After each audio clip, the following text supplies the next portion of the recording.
Hello everyone, this is Bob and Threadbare, and welcome back to Weaving Worlds. So, even if your setting includes transcendent energy beings, divine powers, or post-singularity artificial intelligences, you, as the author, are only human. And as a human, you make mistakes. Now, if you happen to make a mistake in a standalone story, all you can really do is shrug and move on. However, if you make a mistake in a setting description, or in a story in an ongoing setting, then you may end up confronting that mistake again when you try to write something new. You might also make a new mistake by forgetting about something you wrote earlier. Fortunately, you don't always have to ignore your old mistakes or try to fix them in the most blatant ways possible. Instead, you can incorporate your mistakes into your setting in a way that justifies what happened earlier without rewriting anything. You can also use in-character mistakes as a way to begin or end your stories. So, while you may never be clever enough to avoid making any mistakes in the first place, you can at least be clever enough to make your mistakes work for you instead of against you. The world isn't simple. The first thing to keep in mind when you're incorporating mistakes into your setting or an ongoing storyline is the fact that the real world is not a simple place. Various cultures and nations disagree with each other on fundamental values. Scientific facts can become outdated because of changes in the world or changes in humanity's understanding of the world. And history books often tell biased or convenient narratives rather than the unvarnished truth. In other words, mistakes happen all the time in real life. We are constantly surrounded by mistakes, lies, and fictions that seem like they should make sense, but in reality, they just aren't true. As a setting creator, this fact of life gives you a perfect excuse for why things don't always add up the way they should. Maybe a character forgets about something they have that could help in a situation because they're panicking, or because they don't think it will work. Maybe a character never heard that vampires have to be invited into a residence, and so they don't think to hide at home.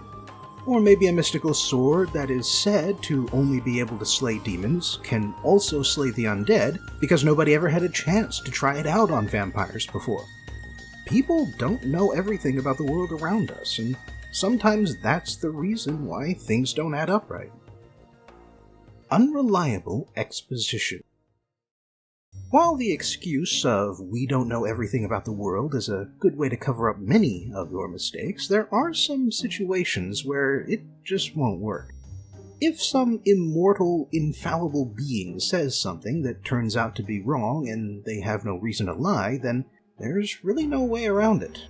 If the creator of a mystical blade describes everything he knows the blade can do, and then you have it do something else, then you've contradicted yourself in a way that's pretty hard to explain.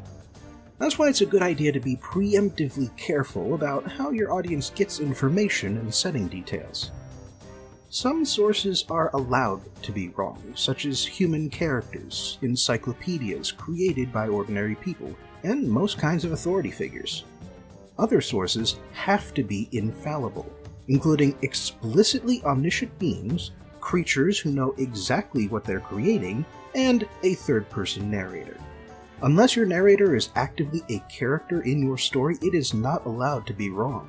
So not only should you avoid narrator exposition, since that's telling rather than showing, you should also avoid it because if your narrator makes a mistake, you'll have trouble explaining yourself later. Setting contradictions. One of the reasons why you should avoid fleshing out every last detail about your setting and instead leave some blank spaces that you can fill in later is because it gives you fewer ways to contradict yourself. Let's use the Flying Island setting for an example. I've established at this point that the central nation in this setting is strongly misogynistic, but I haven't specified exactly how bad it is. There is a scale, after all, and it could be relatively strong, like 17th century England, or relatively weak, like the modern-day United States. So let's say I write 2 stories using this setting, and while in the first one the female protagonist is mildly inconvenienced by the backwards views of her superior, In the other story, the female protagonist has to deal with the fact that women aren't allowed to vote or own real estate. How can I reconcile these two different treatments when the time comes to write a third story? The answer is to look at how these differences have occurred in real life and use one that seems to fit. Maybe the two stories take place decades apart and society has changed in that time. Maybe the two women live in different parts of the country and have to deal with different local laws and cultures. Or maybe the protagonist of the first story is working a job that society considers suitable for women, while the second protagonist is fighting the patriarchy head-on. Character contradictions. One of the biggest mistakes an author can make is to have a character act like someone else for a while. Few things make the audience disconnect with the work faster than when they see a character suddenly act smarter or dumber than they really are, especially when the reason for that seems to be that the author needs the character to do something in order to make the story go the right way. The best way to avoid these moments is to think about what your characters would do, and then add or remove things from the situation around them so that the story goes how you want it to without anyone having to break character. However, if someone does break character, you still have ways you can use to explain what happened. Maybe the character was panicking or otherwise not thinking straight.